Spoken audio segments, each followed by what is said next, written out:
आईना देख अपना सा मुंह लेके रह गए।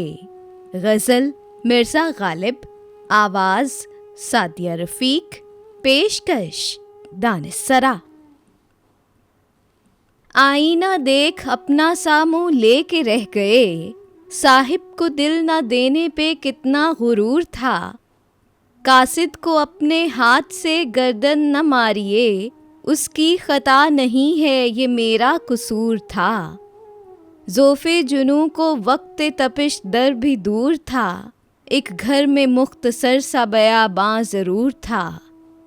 ए वाए गफलते निघे शौक वरना यां, हर पारा संग लख्त दिल कोहे तूर था। दर से तपिश है बर्क को अब जिसके नाम से, वो दिल है ये कि जिसका तखल्लुस सबूर था।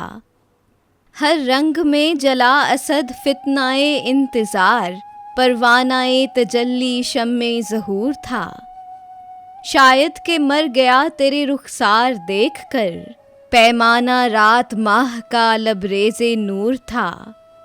जन्नत है तेरी तय के कुश्तों की मुंतज़िर, जौहरे सवाद जलवाए मिशगाने हूर था।